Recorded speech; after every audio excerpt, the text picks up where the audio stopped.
Después de algunos días, Pablo dijo a Bernabé: volvamos a visitar a los hermanos en todas las ciudades en que hemos anunciado la palabra del Señor, para ver cómo están. Y Bernabé quería que llevasen consigo a Juan, el que tenía por sobrenombre Marcos. Pero a Pablo no le parecía bien llevar consigo al que se había apartado de ellos desde Panfilia y no había ido con ellos a la obra. Y hubo tal desacuerdo entre ellos que se separaron el uno del otro. Bernabé, tomando a Marcos, navegó a Chipre, y Pablo, escogiendo a Silas, salió encomendado por los hermanos a la gracia del Señor, y pasó por Siria y Cilicia, confirmando a las iglesias. Bueno, pues parece que hubo cierto desacuerdo entre Pablo y Silas acerca de llevar a Juan Marcos. Uno pensaba de una manera, otro pensaba de otra, y al final, ¿y qué he dicho? No, Pablo y Silas fueron los que fueron juntos, gracias. Era, como decía un profesor de matemáticas del instituto, era para ver si estabais atentos. Veo que por aquí alguno de este lado sí estaba atento, el otro, bueno, igual también. Sí, pues Pablo fue por un lado, acompañado por Silas, y Bernabé se fue en otra dirección. Claro, ¿quién era el bueno de la película? ¿Pablo o Bernabé? Los dos eran dos hermanos absolutamente maravillosos y buenos. Para mí esto es un ejemplo de cómo ir por caminos distintos cuando uno no tiene acuerdo. ¿Qué ejemplo? ¿Por qué no lo hacemos siempre así? Bernabé, hermano de consolación, y Pablo, pues el apóstol a los gentiles. ¿Sí? Llega un momento en que no están muy de acuerdo, y Pablo, encomendado por la iglesia, acompañado de Silas, salen desde la ciudad de Antioquía. Venían de celebrar, recordáis, el concilio de Jerusalén, ¿bien? Donde se había dicho que los gentiles no necesitaban circuncidarse para poder ser cristianos. Entonces parten de Antioquía. Este es el segundo viaje. Parten de la ciudad de Antioquía, está aquí en la parte superior de Siria, de Siria-Palestina, en la parte norte. Entonces salen y van recorriendo, el recorrido es lo que está aquí marcado en rojo, hasta que llegan a Derbe y Listra. Y ahí va a ocurrir una cosa muy bonita, muy interesante. A estos dos misioneros, Pablo y Silas, se va a juntar un jovencito llamado Timoteo. Lidia, ¿nos puedes leer Hechos 16 del 1 al 5?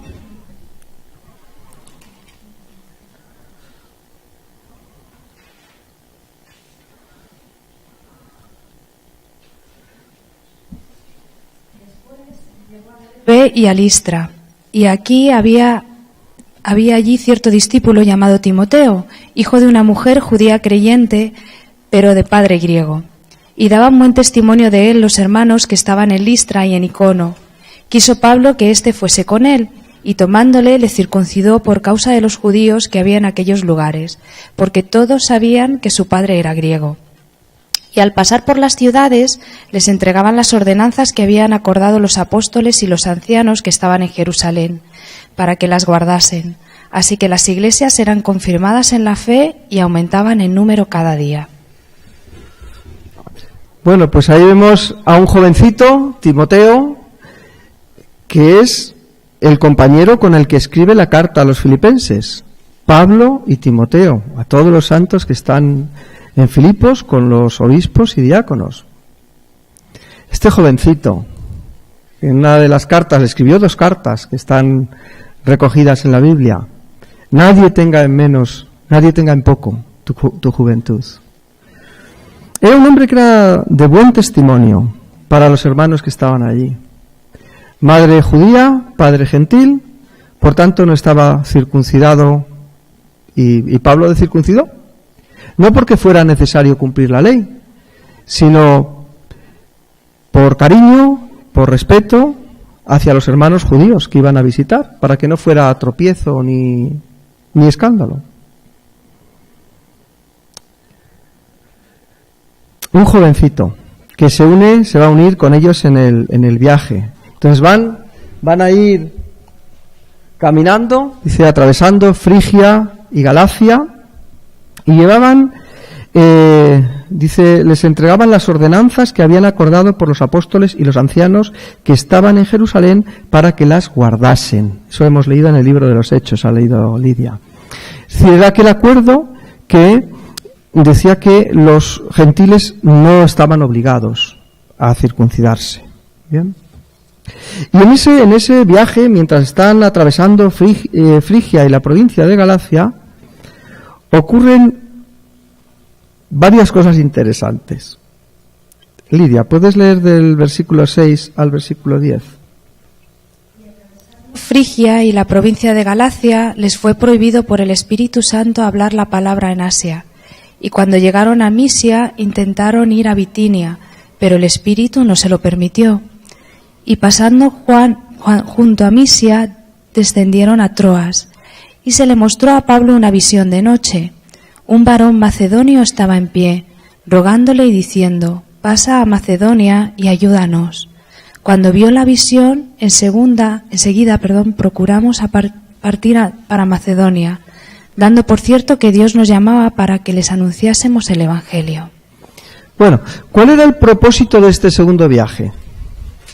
Ahora sí que es para ver si estabais atentos. Habían salido con la finalidad de ¿qué? ¿De hacer qué cosa? Predicar el Evangelio. ¿Algo más? ¿Por dónde iban a predicar? ¿Cuál era su intención? ¿Predicar por dónde? Por Asia. ¿Y qué había en Asia? ¿Qué zona iban a ver? ¿Iban a un lugar absolutamente nuevo, a algún sitio que no hubieran visto nunca? No. Iban a visitar iglesias, iban a recorrer lugares donde ya habían estado para ver qué tal estaban los hermanos, para ver qué tal iba la obra del Evangelio. Era un viaje, yo creo que más que misionero, era un viaje pastoral. Iban a visitar iglesias que ya estaban fundadas. Pero cuando van ya los tres, Pablo, si no me equivoco, Silas y Timoteo, van caminando por Frigia y Galacia. De repente ocurre una cosa. Alguien les prohíbe que vayan en la dirección que ellos pensaban ir. ¿Quién se lo prohibió? Vaya, el Espíritu Santo a veces prohíbe cosas. Les prohibió que fueran al sitio donde ellos tenían pensado y al que la iglesia les encomendó para que salieran. Incluso Pablo dice en el versículo 9 que tuvo una visión de noche. En esa visión vio un varón macedonio que estaba en pie rogando y diciéndole: pasa a Macedonia y ayúdanos. Esta es la primera cosa interesante, que a veces los planes de Dios no son como los nuestros, incluso encomendados y orados por la iglesia, pero a veces los planes de Dios no son los nuestros. El Espíritu impidió que fueran a un sitio. Pablo tiene una visión y dice: vamos a ir en otra dirección, a otro lugar, a Macedonia. Macedonia no estaba en Asia, Macedonia ya está en Europa. Macedonia está en la Grecia continental, en la parte norte. Lo vamos a ver ahora en el mapa. Pero otra cosa muy interesante es que, si os dais cuenta, hasta ahora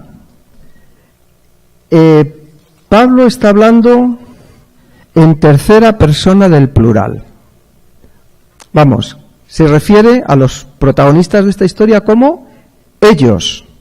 Fijaros los tiempos verbales. El versículo 6 del capítulo 16 de Hechos. Les fue prohibido, ¿a quién? ¿A quiénes? A ellos. ¿Quiénes eran ellos? Los de la foto: Pablo, Silas y Bernabé. Eso, era para ver si estabais atentos. Pablo, Silas y Timoteo, muy bien. ¿Y cuando llegaron quiénes? Cuando llegaron ellos a Misia, ¿quiénes eran ellos? Pablo, Silas y Timoteo, que es una mezcla de Timoteo y Bernabé. No, Pablo, Silas y Timoteo. Pero el Espíritu no se lo permitió. ¿A quién? A estos tres. ¿Descendieron quién? Estos tres. ¿Sí? Está contando los hechos de estos tres misioneros que iban viajando. Pero de repente, en el versículo 10, ocurre una cosa absolutamente maravillosa. ¿Os cuenta? Dice: cuando vio la visión, enseguida procuramos partir para Macedonia. Ahora ya no es la tercera persona del plural. ¿Qué persona es esta? la primera persona del plural. Entonces, ¿quiénes eran nosotros los que procuramos partir para Macedonia? Ellos tres seguro que estaban. A ver si me lo acuerdo. Es que eso es muy malo para los nombres. Y para los números de teléfono no te quiero ni contar. Pablo, Silas y Timoteo. Tengo que pensar dónde escogió cada uno. Pablo, Silas, Timoteo y Lucas. Eso somos nosotros. El que está escribiendo este libro, el libro de los Hechos, sabéis que lo escribió Lucas, un gentil, curiosamente, se apunta al viaje. Aquí tenemos a Lucas, seguramente hablando con el apóstol Pablo, y en Troas, en la ciudad de Troas, deciden ir a Macedonia. Es decir, van a cruzar, Asia está por aquí arriba, Asia es todo esto, y deciden ir hacia Macedonia, hacia Filipos. Entonces vamos a ver lo que pasó. Este es un relato apasionante. Lidia, Hechos 16, 11 y 12. Zarpando pues de Troas, vinimos con rumbo directo a Samotracia, y el día siguiente a Neápolis, y de allí a Filipos, que es la primera ciudad de la provincia de Macedonia, y una colonia, y estuvimos en aquella ciudad algunos días. Bueno, entonces zarpamos. Iba Lucas también. Es curioso, si estudiáis esto, si lo leéis despacito, cuando el grupo salga de Filipos, de la ciudad de Filipos, Lucas vuelve otra vez a hablar en tercera persona del plural y se refiere a ellos. ¿Qué nos indica esto? Que seguramente, muy probablemente, Lucas se quedó allí en Filipos. ¿Sí? Zarparon hacia Neápolis. Neápolis es el puerto más cercano a la ciudad de Filipos. Tenían que pasar por una isla que se llama Queronea, y hubo una batalla muy importante. Y llegan a la ciudad de Filipos. La ciudad de Filipos era una colonia romana. Los ciudadanos de Filipos estaban muy contentos de haberse conocido. Y estaban contentos sobre todo, sí. Era una ciudad floreciente, que tenía una historia que vamos a resumir ahora, muy interesante. Y sobre todo, para ellos era importante que, al ser una colonia romana, los ciudadanos de Filipos vivían como en Roma.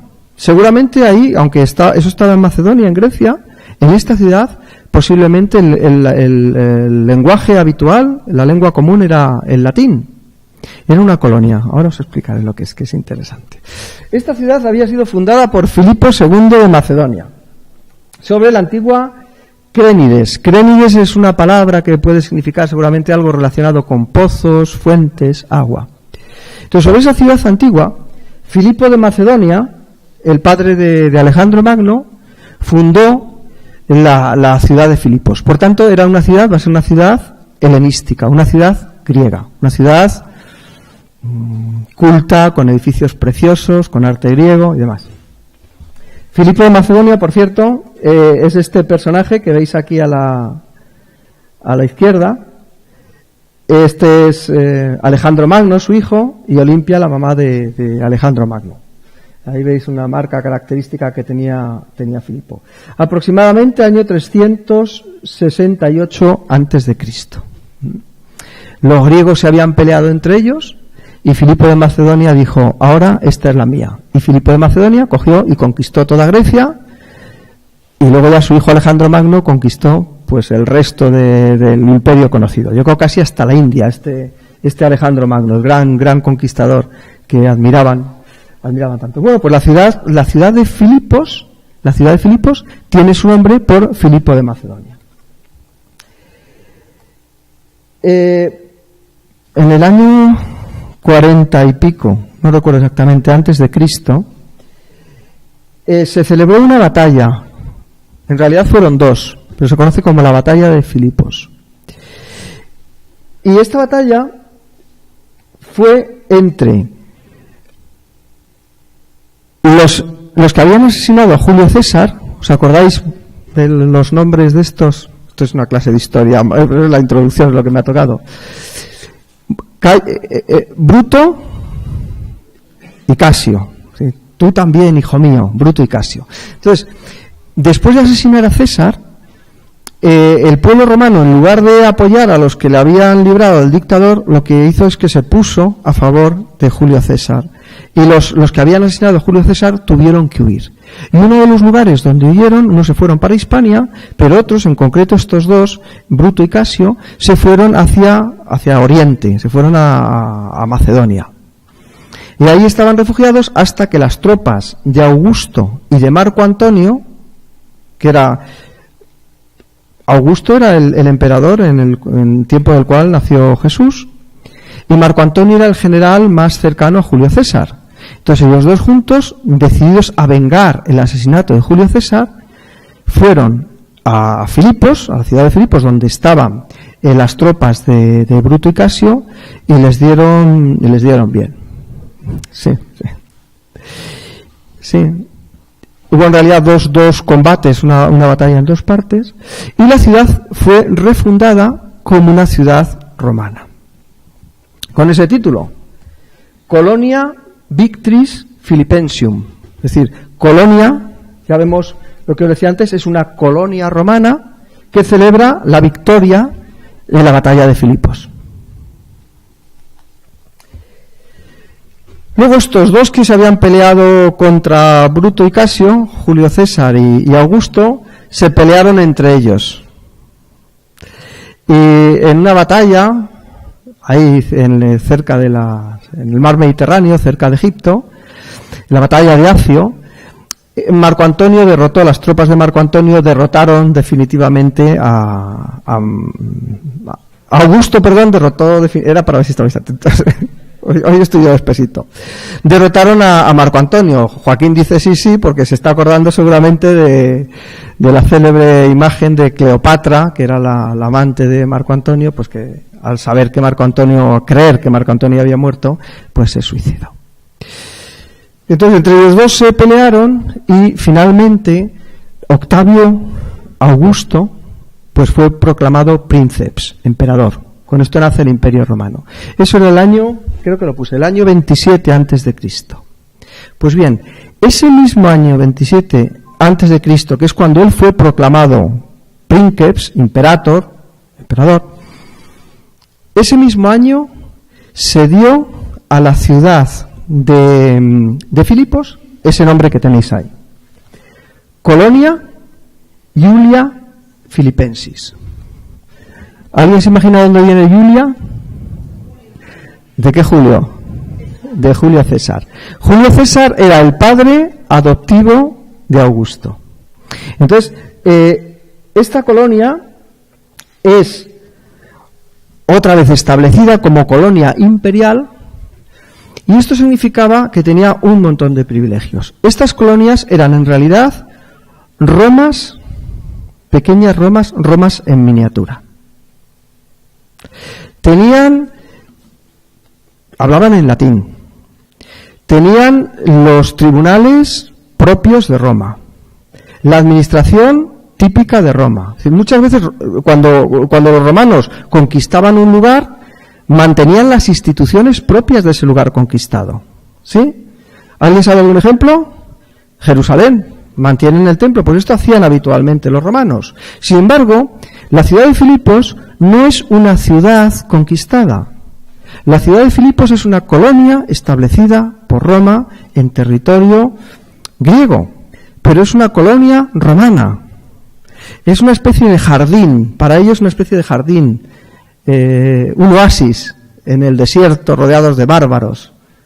Es decir, los ciudadanos de Filipos eran personas que estaban muy orgullosos de su ciudadanía.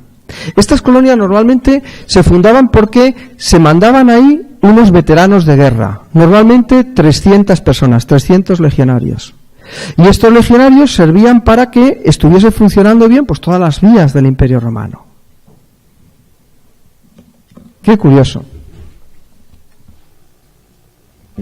Tenéis ahí como podía ser la villa, la villa de la colonia de Filipos, ropas, vestidos, costumbres, orgullosos de ser romanos.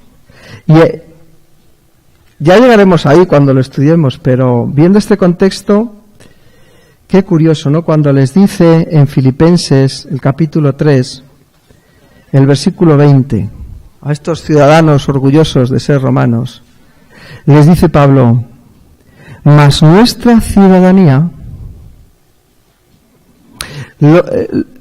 la gente que vivía en Filipos tenía un privilegio muy importante, es que tenían la ciudadanía romana.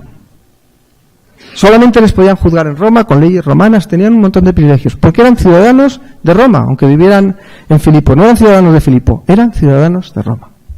Esto era un privilegio, el apóstol Pablo también lo tenía. Pero fíjate, a estos les dice, mas nuestra ciudadanía está en los cielos, de donde también esperamos al Salvador, al Señor Jesucristo, el cual transformará el cuerpo de la humillación nuestra para que sea semejante al cuerpo de la gloria suya, por el poder con el cual puede también sujetar a sí mismo todas las cosas. Vosotros no sois ciudadanos de Roma. Vuestra ciudadanía, les dice a los filipenses, vuestra ciudadanía está en el cielo. Hermanos, somos ciudadanos del cielo. ¿Qué significa esto para ti? Los filipenses, los romanos filipenses, no se olvidaban de quiénes eran. Era un orgullo, era un privilegio. Esta iglesia es una colonia, no de Roma, sino del cielo. Una colonia del cielo. Nuestra ciudadanía está allí, está en otro lugar. ¿Qué significa esto para ti? Bueno, como colonia romana, dice ahí en el libro de los Hechos, que se ve ese orgullo también en el capítulo 16, que enseñaban unas costumbres que eran costumbres romanas, perdón, que eran costumbres judías, y que eso pues no tenía mucho que ver con ellos. Ahí en el capítulo 16 de Hechos hay un pequeño alboroto en la ciudad. Entonces Pablo y Silas terminarán en la cárcel. Y cuando les llevan al tribunal, fijaros cómo se ve ese orgullo de Roma. Dice, presentándoles a los magistrados, dijeron, estos hombres, siendo judíos, alborotan nuestra ciudad y enseñan costumbres que no nos es lícito recibir ni hacer. Judíos y cristianos, el principio de la Iglesia, no está muy clara la distinción todavía. Unos predican que Jesús es el Mesías, pero para los romanos eran todos judíos. Y dice, esta gente enseña cosas raras que no nos es lícito recibir y hacer. ¿Por qué? Pues somos romanos. Somos romanos. La gente de Filipos somos romanos. No había sinagoga, que sabéis que es el lugar donde Pablo se dirigía primeramente cuando llegaba a una ciudad. Entonces en Filipos no había sinagoga. Pero el día de reposo, él se dirigió a las afueras de la ciudad y Lidia nos va a leer lo que pasó. El versículo 13 hasta el 15. Y un día de reposo salimos fuera de la puerta, junto al río, donde solía hacerse la oración, y sentándonos hablamos a las mujeres que se habían reunido. Entonces una mujer llamada Lidia, vendedora de púrpura de la ciudad de Tiatira, que adoraba a Dios, estaba oyendo. Y el Señor abrió el corazón de ella para que estuviese atenta a lo que Pablo decía. Y cuando fue bautizada y su familia, nos rogó diciendo, si habéis juzgado que yo sea fiel al Señor, entrad en mi casa y posad, y nos obligó a quedarnos. Bueno, pues una mujer judía, no había una sinagoga, seguramente no había el número de varones necesarios para que se constituyese una comunidad judía, pero esta mujer, que a lo mejor era sencillamente una persona simpatizante del judaísmo, pues estaban celebrando una reunión, pues a lo mejor leyendo las escrituras, cantando, y Pablo se acerca a ellos, les habla del Evangelio y esta mujer se bautiza. Este es el comienzo de la iglesia de Filipos. La primera iglesia en territorio europeo. Una iglesia seguramente muy humilde, una iglesia seguramente muy pequeñita. Estarían Lidia, la vendedora de púrpura, su familia. Hay un episodio que podéis leerlo en el libro de los Hechos, para no extenderme mucho, no solamente os lo voy a mencionar. Pablo os dije que terminaba en la cárcel, y el que termina convirtiéndose al Evangelio es el carcelero. Pues la familia de Lidia, el carcelero y su mujer, seguramente Lucas y poquitos más. Y así surge la primera iglesia en Europa. Y esta iglesia es a la que Pablo va a escribir, seguramente desde Roma, cuando estaba en la prisión, una epístola preciosa. Recordando aquellos días, dice que pasaron unos poquitos días, recordando con muchísimo cariño a aquellos hermanos de Filipos. Lo voy a leer, aunque el próximo día Pablo creo que hablará sobre esto. A Lidia que lea Filipenses, el capítulo 1, para que veáis ese cariño con el cual Pablo recuerda a los filipenses. Del versículo 3 al 8, o al 7. Doy gracias a mi Dios siempre que me acuerdo de vosotros, siempre en todas mis oraciones, rogando con gozo por todos vosotros, por vuestra comunión en el Evangelio, desde el primer día hasta ahora, estando persuadido de esto, que el que comenzó en vosotros la buena obra, la perfeccionará hasta el día de Jesucristo. Como me es justo sentir esto de todos vosotros, por cuantos tengo en el corazón, y en mis prisiones, y en la defensa y confirmación del Evangelio, todos vosotros sois participantes conmigo de la gracia. ¿Veis? Se percibe ese amor, esa unidad, que es como si estuvieran con él en la prisión. A Pablo en muchos lugares le dieron mucha guerra. Filipos le dio mucha paz. Y esto es importante, reconocerlo y recordarlo. ¿Pablo de qué vivía? El obrero es digno de su salario, pero Pablo hacía tiendas. Solamente recibió con agrado la ofrenda de unos hermanos. ¿Sabéis de dónde eran? De Filipos. Y es bonito porque a veces las personas que están en el ministerio no hacen nada más que quejarse. Y se olvidan de estos ratitos buenos. Estos ratitos buenos que hacen que aunque uno esté en la cárcel, pueda recordar el amor, el cariño, las buenas experiencias. Y esto es lo que este es el espíritu que Pablo va a manifestar en esta carta tan bonita, tan preciosa. Pablo les escribirá con cariño, lleno de agradecimiento por una iglesia que cuidó de él. La primera Lidia, que dijo, venid a mi casa, os quedáis aquí. Qué bonito, qué don tan grande, la hospitalidad. Y hay muchos aquí, muchos de vosotros, que sé que tenéis este don de la hospitalidad. Filipenses Lidia 4 del 12 al 18. Leemos del principio y del final.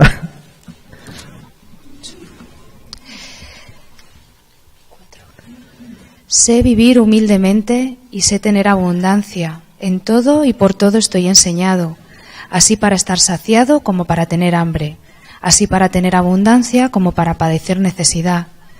Todo lo puedo en Cristo que me fortalece. Sin embargo, bien hicisteis en participar conmigo en mi tribulación. Y sabéis también vosotros, oh filipenses, que al principio de la predicación del Evangelio, cuando partía de Macedonia, ninguna iglesia participó conmigo en razón de dar y recibir, sino vosotros solos. Pues aún a Tesalónica me enviasteis una y otra vez para mis necesidades. No es que busque dádivas, sino que busco fruto que abunde en vuestra cuenta. Pero todo lo he recibido y tengo abundancia. Estoy lleno, habiendo recibido de Epafrodito lo que enviasteis, olor fragante, sacrificio acepto, agradable a Dios. No sabemos si era Roma donde estaba Pablo prisionero, pero incluso a Roma o a Éfeso, la iglesia de Filipo mandó un hermano, Epafrodito, que ya estudiaremos y veremos quién fue. Le mandó para consolarle, para ayudarse. Epafrodito se tuvo que volver, Pero allí, ¿qué fue? ¿Os habéis fijado? Ninguna iglesia participó conmigo en el dar y recibir, sino solo vosotros. Una carta escrita desde la cárcel, pero con un corazón lleno de agradecimiento, con un corazón lleno de vida. Es una carta, yo no sé cómo la recibirían los filipenses, pero una carta de gozo y de ánimo. Para mí el versículo clave es ese que dice regocijaos. ¿Qué significa regocijaos? Volver a gozaros. Y dice, otra vez os digo, regocijaos. ¿Dónde estaba Pablo? En la cárcel. ¿Y cuál es el mensaje? Amor, gratitud, ánimo y fuerza. A mí me encantaría que leyéramos esta carta y que la estudiemos como si Pablo nos la estuviera enviando a cada uno de nosotros. En las prisiones, dice que fuisteis participantes conmigo de esas prisiones, de esa persecución. ¿Quién no tiene una prisión? ¿Quién no está en algún tipo de prisión? En Filipos, en Éfeso, en Roma. Pero recordad, vuestra ciudadanía, nuestra ciudadanía, está en los cielos. Esta iglesia es una colonia del cielo en Alcalá de Henares. Así que regocijaos, hermanos míos, en el Señor. Y otra vez os digo, regocijaos siempre. Pues que el Señor os bendiga, ir leyendo esta epístola y venir con muchas ganas de estudiarla, porque es una epístola preciosa.